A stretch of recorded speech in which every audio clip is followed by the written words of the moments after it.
Hello students, मैं Rajkamal sir. आज हम लोग ईएस के कुछ महत्वपूर्ण क्वेश्चन के साथ डिस्कस करेंगे। ये सारे क्वेश्चंस आपके कम्युनिकेशन स्किल्स के चैप्टर से लिया गया है। तो चलिए क्वेश्चन नंबर 1 पर। क्वेश्चन नंबर 1, किस प्रकार के संप्रेषण में हाव भाव का प्रयोग किया जाता है? इसके 4 ऑप्शंस हैं। लिखित संप्रेषण, बी परस्पर संप्रेषण, सी मौखिक संप्रेषण, डी अमौखिक संप्रेषण। जब हाव भाव की बात हो रही है, अर्थात ऐसा संप्रेषण जिसमें हम इशारों से बात कर रहे हैं, इशारों से संप्रेषण हो रहा है, तो उस संप्रेषण को हम अमौखिक संप्रेषण बोलेंगे, यानी नॉन वर्बल। तो इसका सही आंसर है option number D. Question number 2, सही बॉडी लैंग्वेज वार्तालाप को खाली स्थान है। ऑप्शन है, एक रोक देती है, हतोत्साहित करती है, कम करती है, सरल बनाती है। तो इसका जो सही ऑप्शन है ऑप्शन नंबर डी, यानी सरल बनाती है। बॉडी लैंग्वेज आपकी अच्छी रहेगी तो आपके जो संप्रेषण को वह सरल बनाएगी। क्वेश्चन नंबर 3, संप्रेषण एक प्रक्रिया है।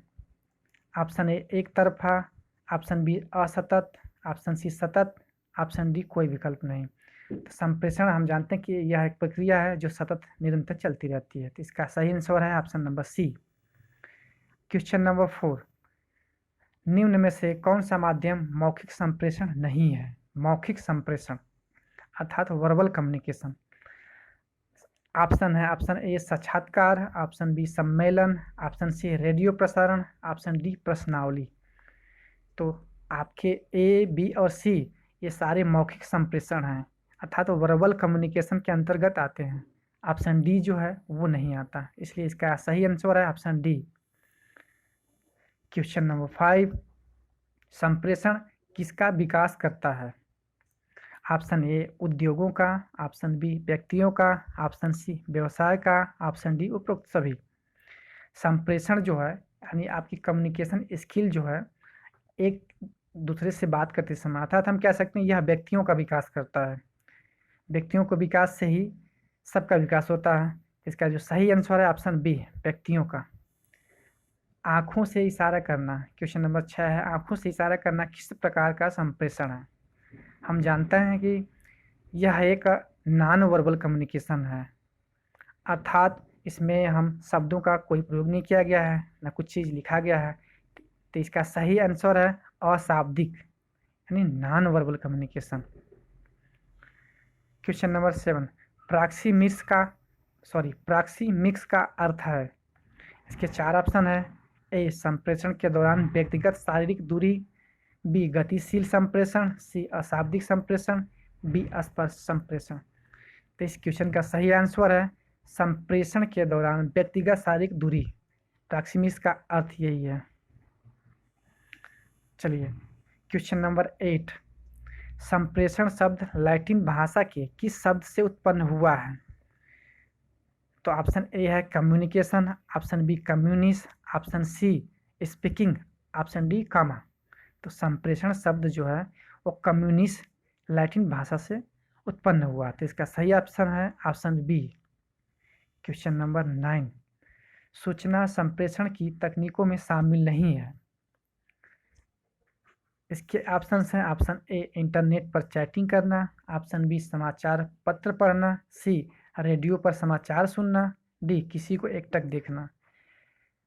तो फ्रेंड्स, ए, बी और सी यह एक संप्रेषण का माध्यम होता है, लेकिन ऑप्शन डी जो है किसी को एकटक देखना है, ये संप्रेषण का माध्यम नहीं है। क्वेश्चन नंबर 10, वे संदेश जो ध्वनि या वाणी के द्वारा भेजे जाते हैं उन्हें कहते हैं।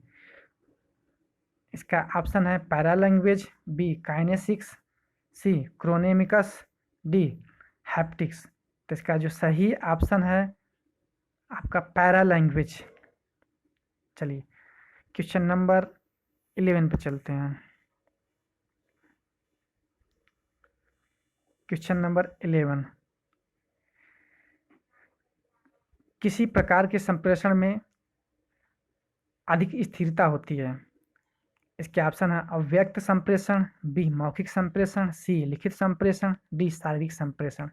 तो हम जानते हैं कि लिखित संप्रेषण जो रिटेन होता है, लिखा हुआ जो भी कुछ है, वो सबसे अधिक स्थिर संप्रेषण होता है। इसका सही ऑप्शन है option C.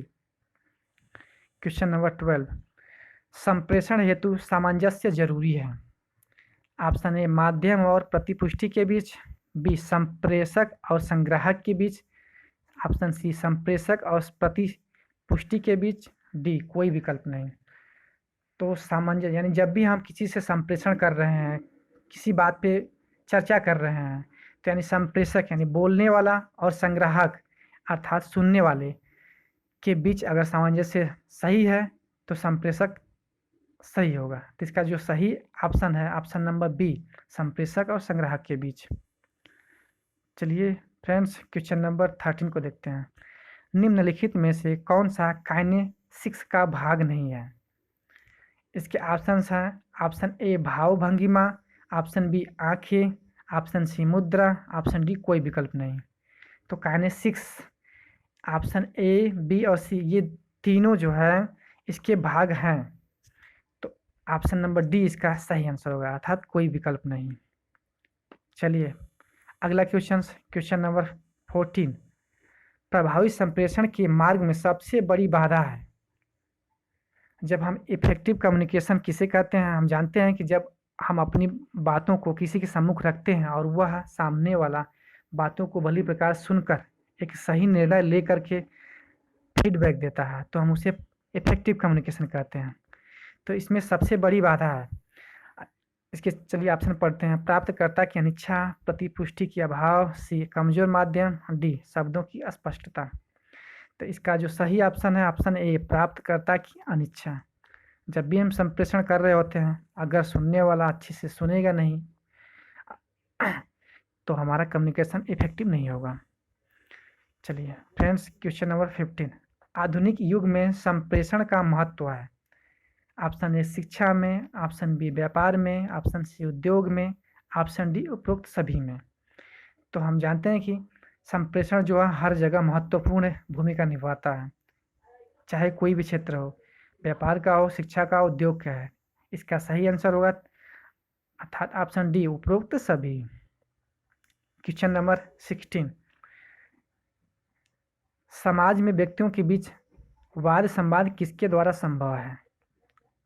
Option A संप्रेषक, option B उत्कृष्टता, ऑप्शन सी संप्रेषण, ऑप्शन डी भावनाओं। तो हम जानते हैं कि समाज में जब तक संप्रेषण नहीं होगा तब तक वाद विवाद या संवाद नहीं होगा। तो इसका सही ऑप्शन है संप्रेषण अर्थात कम्युनिकेशन एक दूसरे के साथ। तो इसका सही आंसर है ऑप्शन सी। क्वेश्चन नंबर 17, संप्रेषण को प्रकट करने के लिए निम्न में से किनका प्रयोग होता है? ऑप्शन ए शब्दों का, ऑप्शन बी चिन्हों का, ऑप्शन सी लेखों का, ऑप्शन डी उपरोक्त सभी का। हम जानते हैं कि कम्युनिकेशंस में यानी संप्रेषण में जब हम एक दूसरे के साथ कम्युनिकेशन कर रहे होते हैं तो उसमें शब्द भी होते हैं, कुछ चिन्हों से होते हैं, कुछ लेखों से होते हैं। अर्थात हम शब्द या सिंबल या लिखा हुआ इन तीनों के साथ संप्रेषण कर सकते हैं। तो इसका सही आंसर है ऑप्शन डी उपरोक्त सभी से। क्वेश्चन नंबर 18, निम्न में से गैर शाब्दिक संप्रेषण है। गैर शाब्दिक अर्थात अशाब्दिक संप्रेषण। ऑप्शन हैं शिकायती पत्र भेजना, ऑप्शन बी स्वीकृति में सिर हिलाना, ऑप्शन सी बैठकर बातचीत करना, ऑप्शन डी मोबाइल से आदेश देना। फ्रेंड्स गैर शाब्दिक की बात हो रही है, तो गैर शाब्दिक मतलब अशाब्दिक संप्रेषण है। तो इसका जो सही ऑप्शन है स्वीकृति में सिर हिलाना। चलिए क्वेश्चन नंबर 19, निम्नलिखित में से कौन प्रभावी संप्रेषण का सिद्धांत नहीं है?